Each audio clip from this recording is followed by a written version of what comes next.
How's it going, YouTube, on this lovely spring evening from Ohio? Hope you're well and everything is going good for you. The world's insane. What else is new?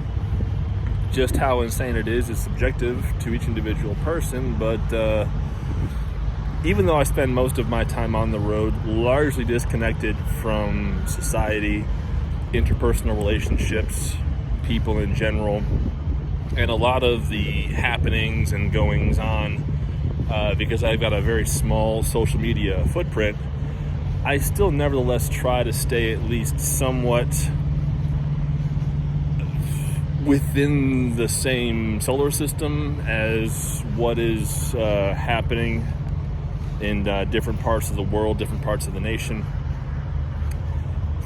And I've learned something today, that there is another new flavor of person, and it is those who are identifying as agender. Not simply being androgynous, where they can, as far as I understand it, they can identify as either male or female depending on their mood or, whatever other factors. Because I don't really have any great understanding of the LGBTQIA plus community and the different subsections and facets of it. I don't profess to understand the communities and their subcultures and the sub-communities within the larger whole. But at the same time, as much as I don't understand that community as a whole, I don't hate them. I don't profess to hate them. I don't dislike them. I just don't understand them. And honestly, that's okay, because to not understand someone or something is the foundation for gaining understanding. And if understanding cannot be gained, then at least the baseline of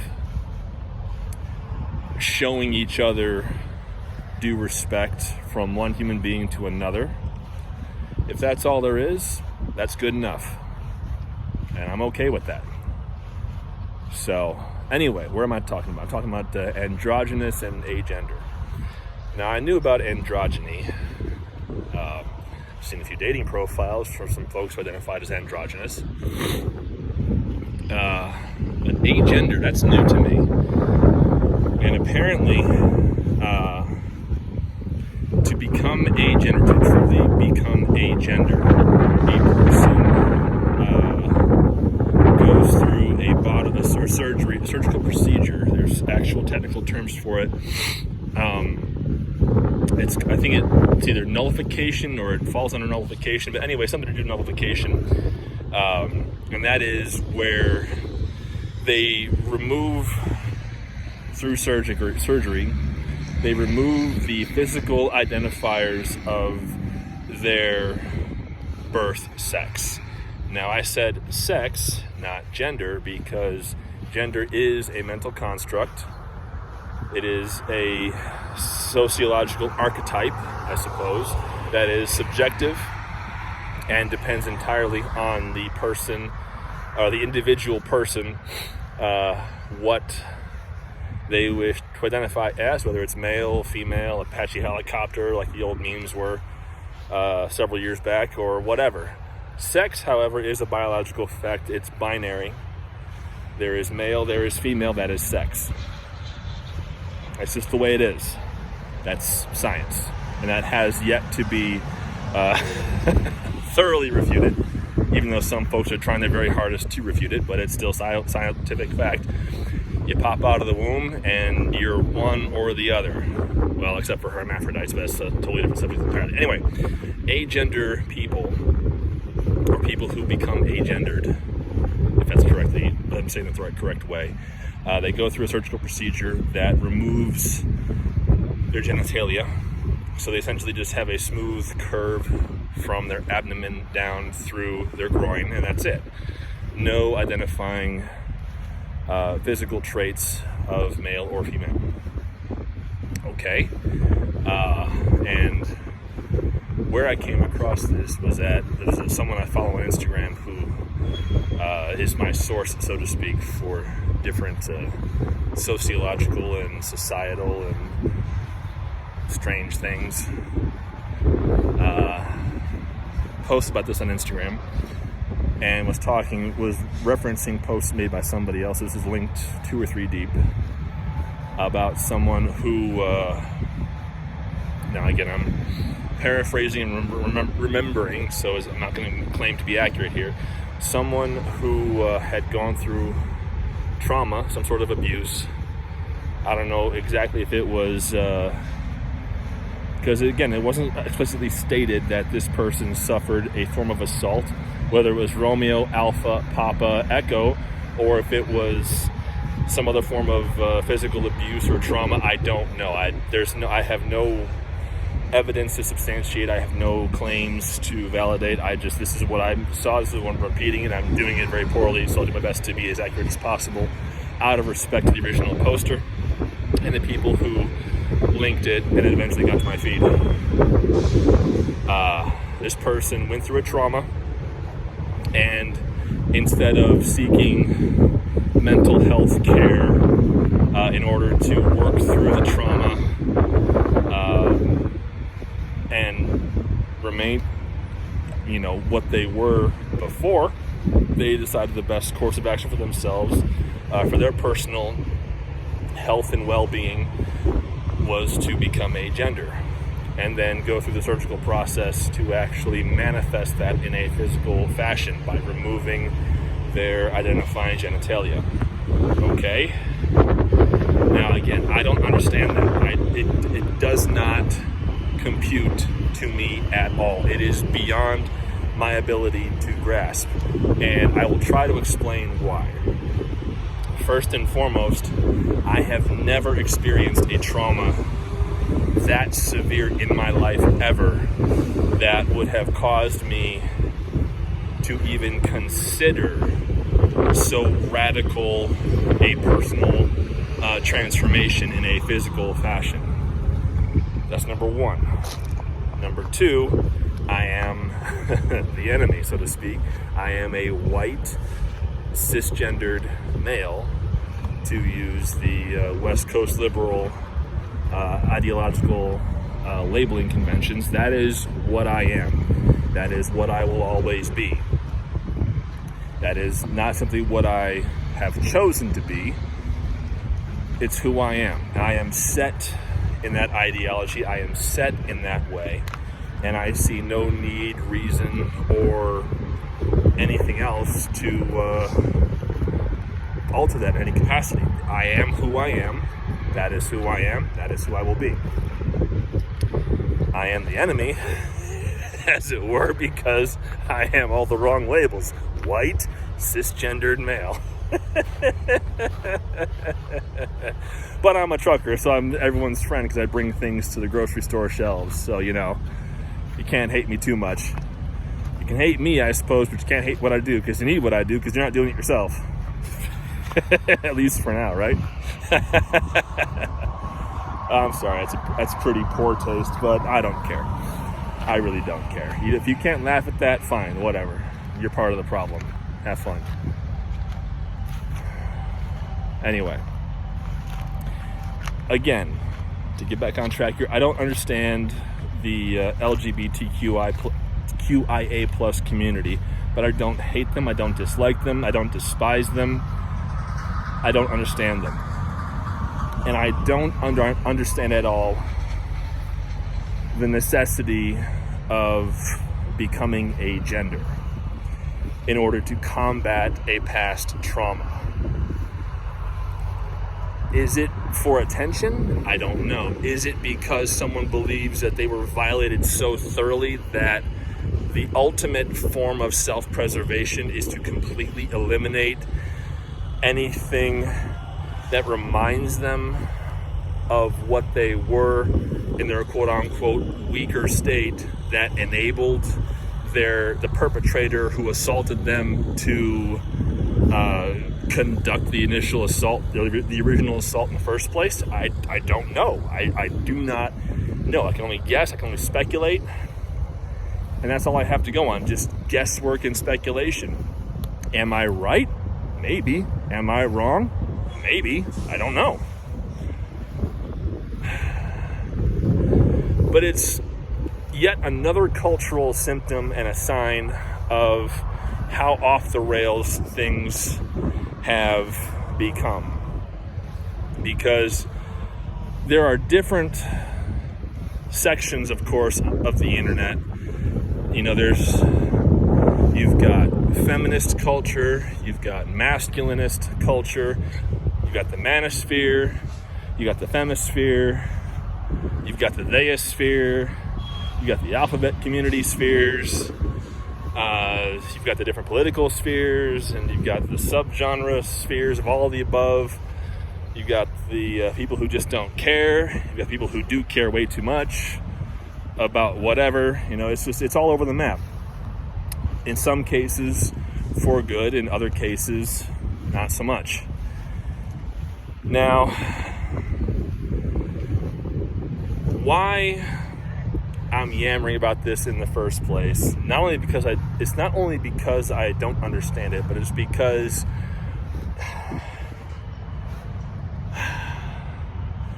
the way I understood how society has been progressing, quote unquote, and moving and adjusting and evolving and revolutionizing and expanding, the way I understood it is that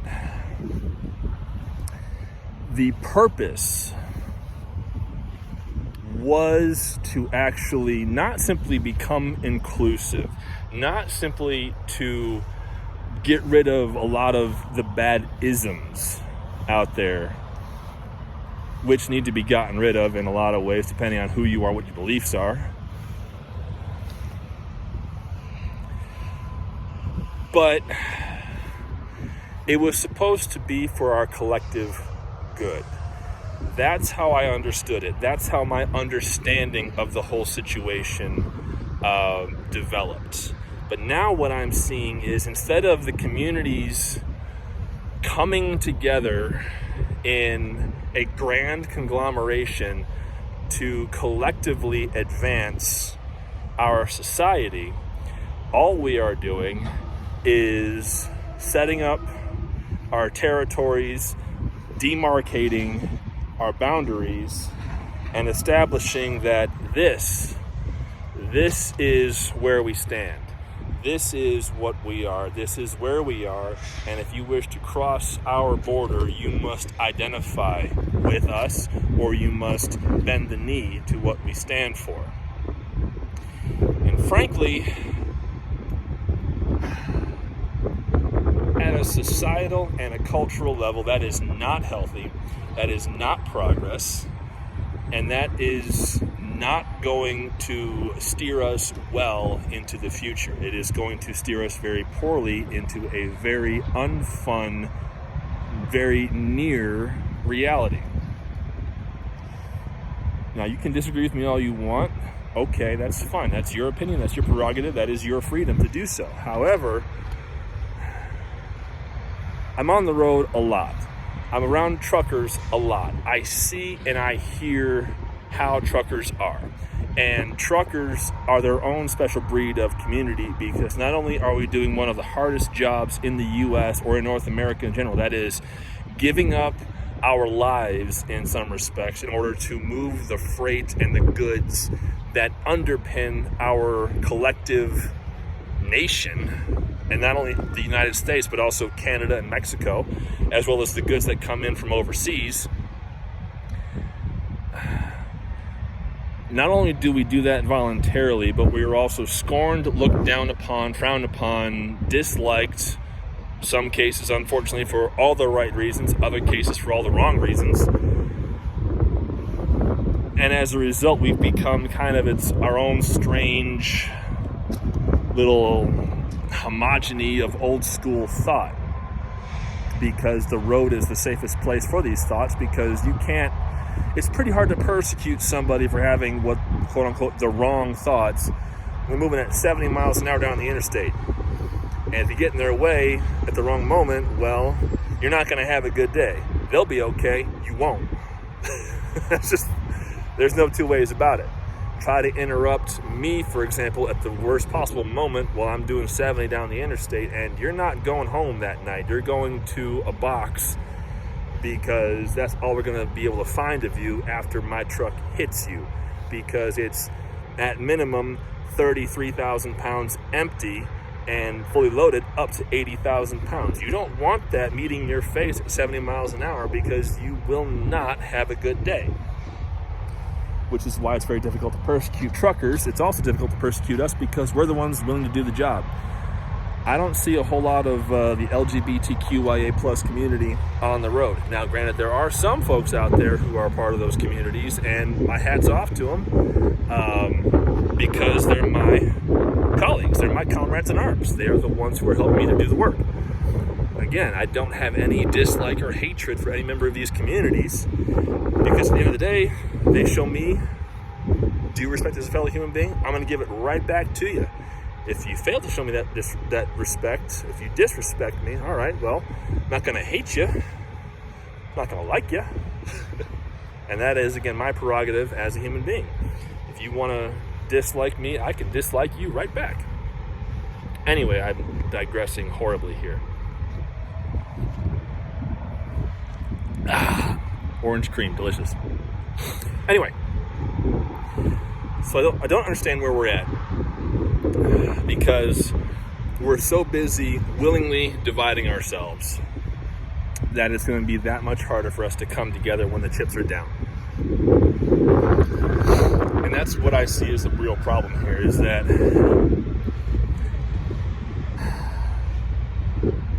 as I understand it, this person, this agender person who went through a surgical procedure to eliminate or to remove, to nullify their physical, gender identifying, sex identifying anatomy, their genitalia, and whatever else they wanted to eliminate at the same time. In my heart of hearts, in my idealized world, that person could have found help, could have found some other methodology for achieving healing through religion, through faith, through spiritualism, through just talking to people. Like, that's an idealized version of how that story would have ended. But instead, they've made a very permanent decision for themselves because they believed it was in their best interest to do so. Which, for some folks, it's the ultimate championing of individuality, of individualism, of taking control of one's identity, and of becoming a whole new person. Okay? But on the other hand, it's a missed opportunity for us as a society to actually reach out to somebody who needed help and help them in such a way that did not necessitate a surgical procedure that is essentially irreversible. This person has made a permanent surgical decision. It cannot be undone. Sure, it can be reconstructed to what it's supposed to be, but if that actually that's a choice that person actually decides to make at some point in their future, it's certainly possible they could achieve something close to the functionality they had previously. But 100% functionality is almost certainly 100% gone. Now, let's go to the other side of that coin. If that is truly what that person believed was right for them, and that's what they wanted, well, more power to you. You made your choice. You knew the risks. You knew the consequences. At least ideally, you knew the consequences of the risks. And if that's the way you feel you're supposed to be, okay, well, good luck to you. Hope it goes well for you. I really do hope that it is well. If that person who actually is the originator of the story that I'm talking about, this 19-year-old agender person who made this surgical choice to manifest their agender identity physically through surgery, that makes more sense to say it that way, If you happen to see this, again, good luck to you. I really do hope that you have achieved what you wanted, that being this person you are now is what you believe you are supposed to be, and you feel comfortable in your own skin, and you feel that your trauma that led you to that point to go to surgery, that you've dealt with it through that process. I really do hope that you have achieved what you wanted through this process. I really do, because unfortunately, as I understand it, you had no interest in any other form of help or assistance, or, here's the other caveat to that, that was not otherwise available to you. And if that's the case, that is an indictment of our progressivist culture, that we have, in the name of all these different isms, we have forgotten to actually work towards individual mental healing. Instead of trying to work through the problem, so to speak, or the trauma or the issue, the prescription is some sort of procedure or identification change in order to become a whole new person, in my estimation and in my limited understanding, that is unnecessary in order to publicly feel some way and receive validation from people in general, perhaps, rather than finding some other way to work through the problem. Now, let's also be honest here. Romeo Alpha Papa Echo is an issue, and sexual assault is an issue, and these are things we do need to combat and address. And I will not dispute that in any capacity, because it is factually true. However, there is a fundamental failing, in my estimation, across all levels, strata, and subsections of American society to actually help everyone or anyone who actually truly is in need of certain mental health assistance. We are fundamentally failing in that regard. I have no idea how we fix the problem. Money's not going to fix the problem. People are going to have to fix the problem, and then people with money will finance it, ideally. Now, what is the solution to the problem, so to speak? I have no idea, because the problem itself is entirely subjective. There is no quick and easy definition of the problem. There is no quick and easy definition of the solution at the same time, because we have, again, divided ourselves culturally, we have divided ourselves communally, and we have divided ourselves ideologically to the point where it is essentially factually impossible for different communities, even subsets of the same community, to truly come together to be allies, because the ideological divides are so stark and so severe that there is no acceptance, no trust, and no willingness to trust across ideological boundaries, because of the fear and the belief that to do so is to place the community or the person or the ideology in distress, at risk of corruption, of takeover, of destruction even. That is where we are at as a society. That is why the world is insane. It has gone far and away beyond the old ideas of nationalism and borders and everything else, and flags and so forth. That's all been replaced by internet ideologies that have manifested mental illnesses across the spectrum, that have, allowed enclaves of terrible people across a wide variety of ideologies and subsets to find and build communities, that there is essentially, it's like Pandora's box. Like, the box is open and it's all just spilled out every which way, and there is no putting it back in the box and getting it back to how things were. How do I believe things should be? You didn't ask me, I'll tell you anyway. I believe men should be men, women should be women. That's what I believe. Is that what I'm going to get? Probably not. That's what I believe. I believe men should be, majority of the time, masculine, leaders, providers, workers. Women should be nurturers, unfortunately, if you want to get that crass, mothers, and the people for whom men deliberately seek to provide by going out and working. That's what I believe. That's the way I was raised. That's the way my life has been formed to this point. That's how I believe things should be. Now, there's a growing number of people who believe the way I do, and I'm finding out through different communities that a lot of people are coming back towards that way of thinking. But at the same time, it is one more ideological divide, one more ideological territory in a digital space that has set its borders and has defined itself in such a way that it has created allies and enemies across the entire spectrum. There's no one in between. It's like either you're a friend of these ideologies or you're an enemy of them. There's no in between depending on who you are and who you're talking to. That's where we're at. So what I believe is anathema and hateful and sexist and misogynistic to one collection of subsets of communities, while to another subset of communities, I am preaching gospel truth. That's where we're at as a collective, global society right now. And I'm a trucker saying this. People don't normally think of truckers as being intelligent. Now, you may not think I'm intelligent for saying what I've just said. Okay, and jury's out. But nonetheless, I'm going to say it because it needs to be said. I don't believe that men should cease to be men just because women have achieved, in some respects, if not all respects, in certain industries, equality.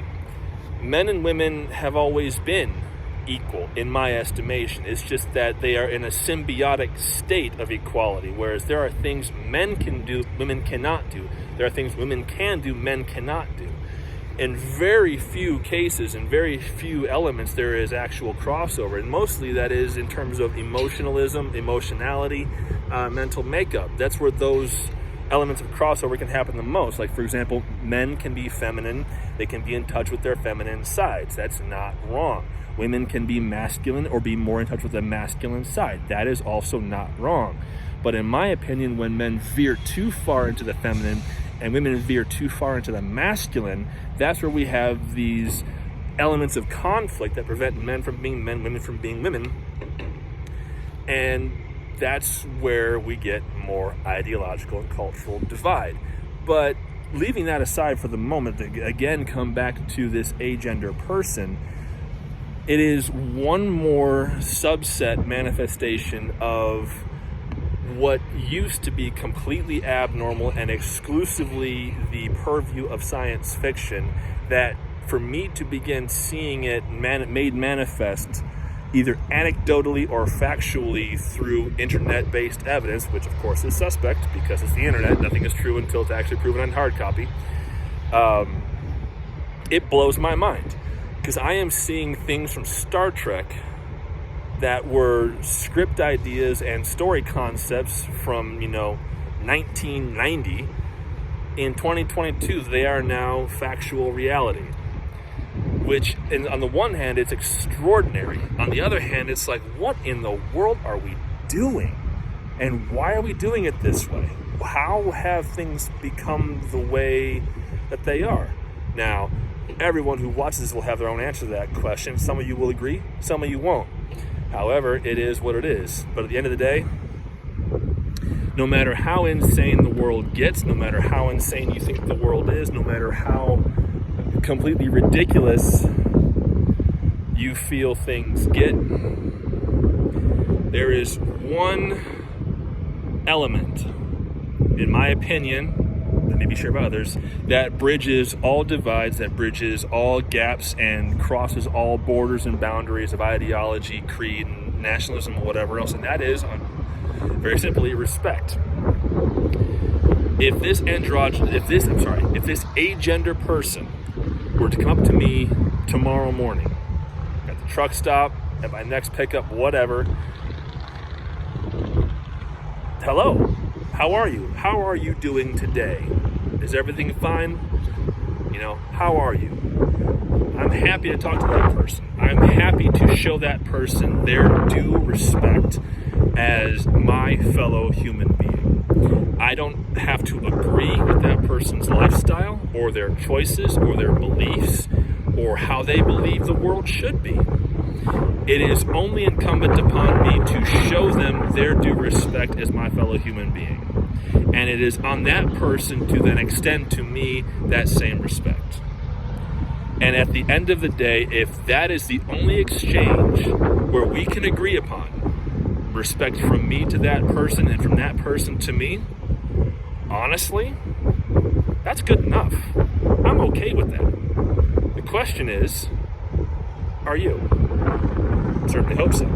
Anyway, that's all for now, my friends. If you made it through the whole half hour, thank you so much for watching. Like, share, and subscribe, because why not? And I'll see you down the road.